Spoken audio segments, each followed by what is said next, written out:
Good morning students. BA part second home science के students के लिए iron sources, daily requirement and functions को आज हम डिस्कस करने जा रहे हैं मेरे इस यूट्यूब वीडियो क्लास में। आयरन जो है, अभी मैंने लास्ट क्लासेस में हमने बात करी थी, दो तरह के मिनरल्स होते हैं। एक होते हैं मैक्रो मिनरल्स और दूसरे होते हैं ट्रेस मिनरल्स, यानी सूक्ष्म जो मिनरल्स होते हैं उसमें आयरन एक बहुत ही महत्वपूर्ण जो खनिज लवण होता है।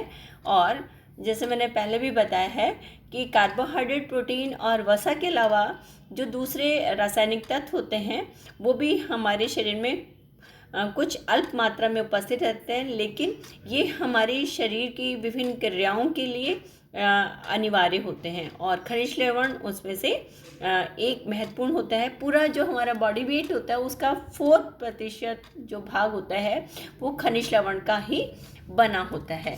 और टोटल हमारे बॉडी में 24 मिनरल्स पाए जाते हैं।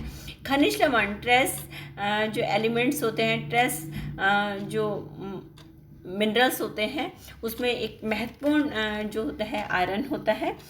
आयरन की क्या रिक्वायरमेंट है, क्यों ज़रूरी है, कितना चाहिए, ये सारी की सारी चीज़ें हम आज के इस मेरे वीडियो क्लास में डिस्कस करने वाले हैं। फर्स्ट है iron. The total body iron content of normal adult is 4.32 and 2.3 gram in man and women respectively.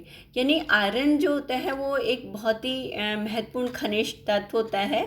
और एक वयस्क व्यक्ति में यानी मेल में 4.3 और वुमेन में जो होता है 2.3 ग्राम आयरन की आवश्यकता होती है। ये आयरन जो लोहे तत्व की जो मांग होती है, यानी 50 मिलीग्राम प्रति किलोग्राम शरीर भार के बराबर होती है। महिलाओं में थोड़ी जो होती है इनकी अलग अलग, महिला और पुरुषों में अलग अलग होती है। शरीर में iron is an essential mineral that carry oxygen and forms part of haemoglobin in our red blood cells and myoglobin in muscles. यानी आयरन जो होता है वो बहुत एक महत्वपूर्ण तत्व होता है जो कि ऑक्सीजन को लाने का काम करता है। और शरीर में ऑक्सीजन लाया जाता है। और ये जो होता है शरीर में लोहे का 70% भाग जो होता है वो हीमोग्लोबिन में पाया जाता है। 5% जो होता है वो कोशिकाओं के घटकों में पाया जाता है, जिसमें लोहा तत्व होता है। 5% जो आयरन होता है वो मायोग्लोबिन के फॉर्म में, और 20% जो हीमोग्लोबिन होता है फेरेटिन व हीमोसिडिन के रूप में लीवर, बोन मैरो और स्प्लिन में स्टोर रहता है। यानी iron is primary store in liver, spleen and bone marrow. यानी ये इस 3 चीज़ों में जो है आयरन स्टोर रहता है, एक तो लीवर में, स्प्लिन में और यानी यकृत, प्लीहा और अस्थि मज्जा में जो है वो पाया जाता है। तो इस तरह से आयरन जो होता है वो एक बहुत ही महत्वपूर्ण खनिज तत्व है। अब है आयरन हमें क्यों चाहिए, why do we need iron, iron क्यों चाहिए। यानी iron is a mineral found in every cell in the body. यानी आयरन वो एक खनिज तत्व होता है जो कि शरीर की प्रत्येक कोशिका में पाया जाता है। It is vital for physical health and mental wellbeing. और ये जो होता है आधारभूत खनिज तत्व होता है, बेसिक आधारभूत खनिज तत्व होता है जो कि शारीरिक और मानसिक स्वास्थ्य के लिए बहुत महत्वपूर्ण होता है। अब है इसके फंक्शंस क्या क्या होते हैं, इसके कार्य क्या क्या हैं। तो the purpose of iron is to help red blood cells carry oxygen to all parts of the body. यानी फंक्शंस में जो मेन इसका जो काम होता है वो क्या होता है आयरन का, कि लाल रक्त कोशिकाओं क्या होता है, लाल रक्त कोशिकाओं की हेल्प करना और बॉडी के प्रत्येक पार्ट में ऑक्सीजन को की सप्लाई करना। यानी जो मेन जो इसका फंक्शन है वो ये है। यानी इसमें क्या है, ये लाल रक्त कणिकाओं में उपस्थित हीमोग्लोबिन, दो उसमें पाया जाता है, हिम और आयरन के रूप में पाया जाता है। और ये फेफड़ों में ऑक्सीजन के साथ मिलकर क्या बना रहा है, ऑक्सी हीमोग्लोबिन का निर्माण करता है। और इसके बाद में ऑक्सीजन को रक्त के द्वारा शरीर की प्रत्येक कोशिका तक पहुंचाने का काम करता है। ऑक्सीजन को कोशों तक पहुंचाता है और कार्बन डाइऑक्साइड जो हमारी बॉडी में स्टोर होती है उसको कार्बोक्सी हीमोग्लोबिन के रूप में लेता है और फेफड़ों तक पहुंचाने का काम भी आयरन करता है। सेकेंड है, almost 2/3 of the iron in your body is found in haemoglobin, यानी जितना हमारी बॉडी में हम आयरन लेते हैं उसका 2/3 क्या होता है, हीमोग्लोबिन के रूप में उपस्थित। The protein in blood cells are that carrying oxygen in your body, और जो प्रोटीन जो पार्ट होता है वो इसका बना होता है। Smaller amount of iron are found in myoglobin, a protein that helps supply oxygen to muscles, and in enzyme that assist biochemical reaction in cell।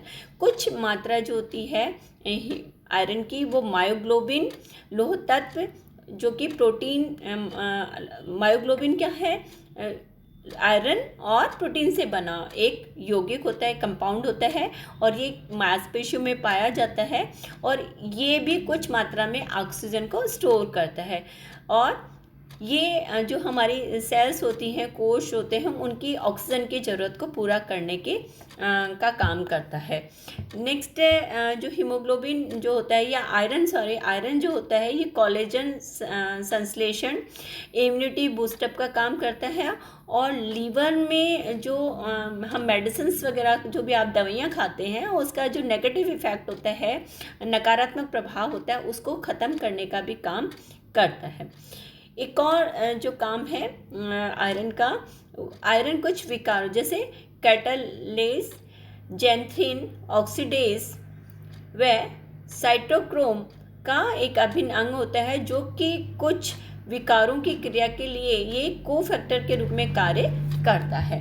तो इसलिए आयरन एक मेन जो काम होता है, मेनली हम इसको इस तरह से समराइज़ कर सकते हैं कि ये 3 मेन इसके फंक्शन है। एक तो फेफड़ों से ऑक्सीजन को लंग से ऑक्सीजन को पूरी बॉडी में सप्लाई करने का काम करता है और दूसरे बॉडी पार्ट्स को भी देता है। नेक्स्ट है maintain a healthy immune system, और एक अच्छी जो बॉडी का इम्यूनिटी सिस्टम जो है वो हेल्दी बनाने का काम करता है और इसको एंटीजन से, बैक्टीरिया, वायरस से बचाने का काम भी करता है।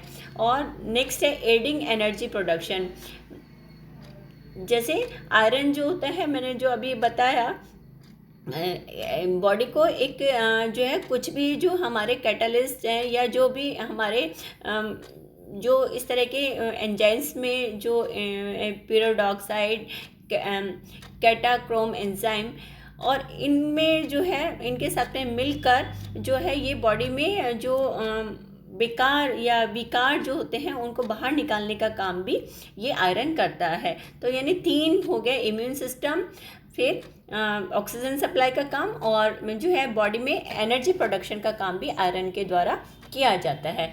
अब फंक्शन के बाद में हमें ये देखना है कि इसके सोर्सेज क्या क्या हैं, क्या इसके सोर्सेज हैं, वेगन सोर्सेज क्या हैं और नॉन वेगन कौन से हैं, यानी हम कहाँ से इसको प्राप्त कर सकते हैं आयरन को, ये कि हमें आहार में लेना है तो कौन से हमारे सोर्सेस हैं जिनसे हम आयरन को प्राप्त कर सकते हैं। सोर्सेज में हिम आयरन एक तो हमें किस में मिलते हैं, लीवर, मीट, पोल्ट्री और फिश वाली जो चीज़ें हैं उनमें ये आयरन हमें बहुत मात्रा में, पर्याप्त मात्रा में मिलता है। नॉन हिम आयरन जो होते हैं वो हमें, यानी हिम आयरन जिसमें हीमोग्लोबिन जो होता है वो हमें नॉन वेजिटेरियन जो फूड हैं, मांस, मछली, इन सब में ज़्यादा मिलता है। इसके अलावा जो नॉन हेम आयरन है वो हमें ग्रीन लीफी ये ग्रीन लीफी वेजिटेबल्स में, लेग्यूम्स में, यानी जितनी भी तरह की दालें हैं उनमें ये पाया जाता है। बीन्स में जो भी फलियां होती हैं, जिस भी तरह की फलियां होती हैं उनमें भी आयरन पाया जाता है।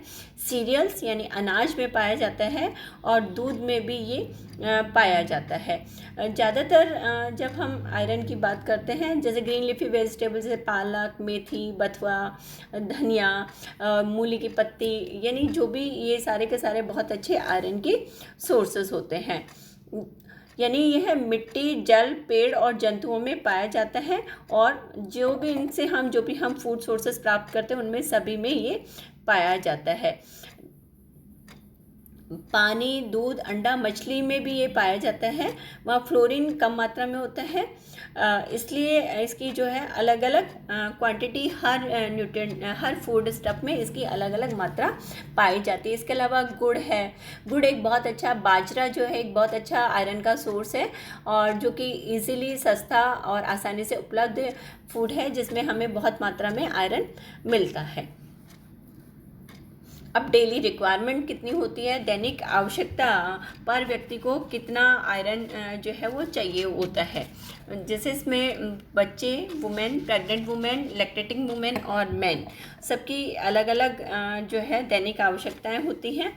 जैसे 1 to 10 ईयर्स का जो बच्चा होता है, चाइल्ड होता है, उसको 7 to 10 मिलीग्राम पर डे जो है आयरन की आवश्यकता होती है। ये ICMR के द्वारा इसकी अलग अलग जो है प्रस्तावित जो है बताया गया है। इसके अलावा वुमेन जो होती है 19 से 50 वर्ष की नॉर्मल वुमेन है, उसको 80 मिलीग्राम पर डे आयरन चाहिए होता है। प्रेग्नेंट वुमेन जो है, गर्भवती जो स्त्री है, उसको 27 मिलीग्राम पर डे जो है ये ICMR के द्वारा दैनिक आवश्यकता बताई गई है। तो 27 मिलीग्राम जो है वो चाहिए होता है। लैक्टेटिंग वुमेन यानी दूध पिलाने वाली जो माता है उसको 9 to 10 मिलीग्राम पर डे चाहिए होता है। और मैन जो होता है वो उसको जो 19 to ओल्ड एज पर्सन होता है उसको 8 मिलीग्राम पर डे आयरन की आवश्यकता होती है। तो ये अलग अलग व्यक्तियों में अलग अलग इसकी रिक्वायरमेंट होती है। और लोहा जो होता है तब बॉडी में बहुत ज़्यादा इसकी यदि हम हमारी दैनिक जो आहारी आवश्यकता है उसमें यदि हम प्रतिदिन ढंग से इसको अपनी पर्याप्त मात्रा में डाइट में यदि लेते हैं तो इसकी डेफिशिएंसी नहीं होती। लेकिन यदि कोई भी व्यक्ति डाइट में पर्याप्त मात्रा में ये नहीं लेते हैं तो इसके कारण से डेफिशिएंसी हो जाती है। जो एडल्ट व्यक्ति होते हैं उसको प्रतिदिन 1 मिलीग्राम लोहा जो है बॉडी से निष्कासित होता है। ये जो भी हम बॉडी से एक्सक्रीटरा निकालते हैं इसके द्वारा जो है वो निकलता है। और एक जो एडल्ट ह्यूमन बीइंग होता है उसको 9 to 14 जो है 14 माइक्रोग्राम और 8 मिलीग्राम पर डे जो है वो आयरन प्रस्तावित रहता है। आयरन के डेफिशिएंसी से बहुत सारी प्रॉब्लम्स हो जाती हैं, इसलिए हमें जो है आयरन पे बहुत ज़्यादा फोकस करना चाहिए। पर्याप्त मात्रा में आहार में जो है हमें इस तरह के फूड स्टफ्स को हमारे खाने में इन्वॉल्व करना चाहिए, जिससे कि व्यक्ति जो है आसानी से वो जो अपनी आहारी आवश्यकताओं को इससे पूरा कर सके। इसके अलावा जैसे इसमें हम जो बात कर रहे हैं रिक्वायरमेंट में, आप इसको सिंघाड़ा, फूल गोभी, मूली, खुमानी, खजूर, तिल, अनार, मूंगफली, कमल, ककड़ी, ये भी जो है बहुत ज़्यादा अच्छे रिच सोर्सेज होते हैं आयरन के और इनमें पर्याप्त मात्रा में जो है आयरन पाया जाता है। आयरन जो होता है अवशोषण के बाद में बोन मैरो में पहुंचता है और वहां जाकर वो हीमोग्लोबिन का निर्माण करता है। तो इसलिए जो है हमारी बॉडी में जो है ये आराम से स्टोर भी होता है। अब इसकी कमी से क्या क्या होता है, कमी का भी बहुत ज़्यादा प्रभाव पड़ता है कि भाई कमी से जो है जैसे यदि बॉडी में आयरन की कमी हो गई है तो एकदम से कोई भी लक्षण नज़र नहीं आएंगे, लेकिन एनीमिया जो है वो अधिक मात्रा में होता है। क्रॉनिक ब्लीडिंग स्टार्ट हो जाती है यदि बॉडी में आयरन की डेफिशिएंसी हो जाती है। तो जैसे यदि कहीं कट लग गया तो और उसमें ब्लीडिंग जो है वो बहुत ज़्यादा होने लगती है। एक्सेसिव मेंस्ट्रुअल ब्लीडिंग, और महिलाओं में यदि आयरन की डेफिशिएंसी है तो मेंस्ट्रुअल टाइम में ब्लीडिंग ज़्यादा होने लगती है। इसके अलावा जीआईटी ब्लीडिंग स्टार्ट हो जाती है डेफिशिएंसी से। अल्सर, हेमरॉइड, अल्सरेटिव कोलाइटिस वगैरह हो जाता है। और इसके यदि अपर्याप्त हम मात्रा में ले रहे हैं तो उसके कारण से सारी चीज़ें होती हैं। कई बार माल एब्जॉर्प्शन के कारण से यदि ठीक प्रकार से हमारा बॉडी में आयरन तो हम ले रहे हैं लेकिन उसका अवशोषण ठीक प्रकार से नहीं हो रहा है, तब भी ये प्रॉब्लम हो जाती है। जैसे इसमें क्या क्या जो है लक्षण दिखाई देते हैं, जैसे एनीमिया की स्थिति हो जाती है, फिर फटीग यानी थकान आने लगती है, डिजीनेस यानी व्यक्ति जो होता है बिल्कुल जैसे थका थका सा, आलसी सा नज़र आता है, पॉलर्स हो जाते हैं, हेयर लॉस होने लगते हैं, बाल झड़ने लगते हैं, फिर इरिटेबिलिटी, हर चीज़ के प्रति चिड़चिड़ापन आता है, वीकनेस, कमजोरी होने लगती है, ब्रिटल और ग्रूव नेल्स होने लग जाते हैं, यानी जो नाखून होते हैं वो चम्मच के आकार के और टूटे टूटे जो होते हैं खंडित से तरह के होने लगते हैं। फिर इसके अलावा और भी बहुत सारे, जैसे त्वचा, चेहरा, नाखून पीले पड़ने लगते हैं, और भूख नहीं लगती है, नींद ज़्यादा आती है, काम में मन नहीं लगता, वर्क एफिशिएंसी कम हो जाती है, होठों के किनारे भी फट जाते हैं, पेट खराब होना, है ना, इस तरह के जो सिम्टम्स दिखाई देते हैं। इसके साथ में सांस लेने में भी प्रॉब्लम होती है, हृदय की जो धड़कन होती है वो बढ़ जाती है, शरीर में ऑक्सीजन की कमी हो जाती है, और एनीमिया के कारण तो और भी ज़्यादा स्थिति पैदा विकृतियाँ आने लग जाती हैं, कई बार डेथ भी हो जाती है और वेट लॉस भी होने लगता है। तो इसलिए आयरन जो होता है वो एक बहुत ही महत्वपूर्ण खनिज तत्व होता है, इस पे हमें बहुत ज़्यादा फोकस करना चाहिए। यदि ठीक प्रकार से आयरन हम हमारी डाइट में नहीं लेते हैं तो बहुत सारी प्रॉब्लम्स जो है वो बॉडी में होने लगती हैं। Thank you girls.